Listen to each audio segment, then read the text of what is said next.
అదే RTV app వార్తల్ని క్షణాల్లో చదివే అవకాశం ఉంటుంది. ఒక న్యూస్ పేపర్, ఒక టెలివిజన్ ఛానల్ మీ చేతుల్లో ఎప్పుడూ ఉంటాయి.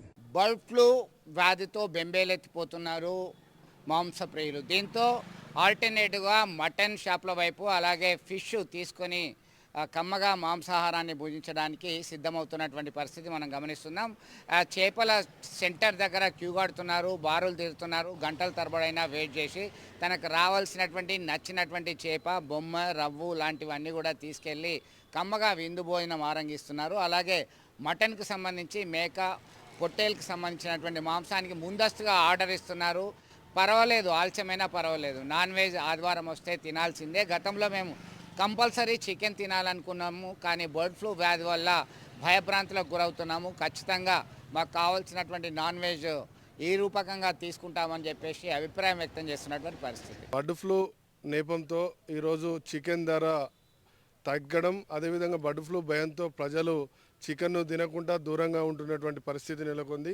ప్రధానంగా కరీంనగర్ నగరంలో ఈ బర్డ్ ఫ్లూ తోటి గతంలో ఒక కరీంనగర్ పట్టణానికి కొంచెం దూరంలో ఒక వ్యక్తికి బర్డ్ ఫ్లూ వచ్చినటువంటి నేపంతో ఆ భయంతో ప్రజలు చికెన్ అంటేనే భయపడి బెంబేలెత్తేటువంటి పరిస్థితి నెలకొంది. అలాంటి పరిస్థితి మేము కూడా ఈ ఇబ్బందులు పడతా ఉన్నాం. ఈ యొక్క చికెన్ ధరలు తగ్గినా కానీ ప్రజలు తినడానికి కోసం భయపడతా ఉన్నారు. అదేవిధంగా మటన్ కొందామంటే చాలా రేటు పెరిగిపోయింది. అదేవిధంగా ఒక గంటల పాటు, అంటే దాదాపు ఒక 2 గంటల పాటు లైన్లో నిల్చుంటే మటన్ దొరికేటువంటి పరిస్థితి నెలకొంది.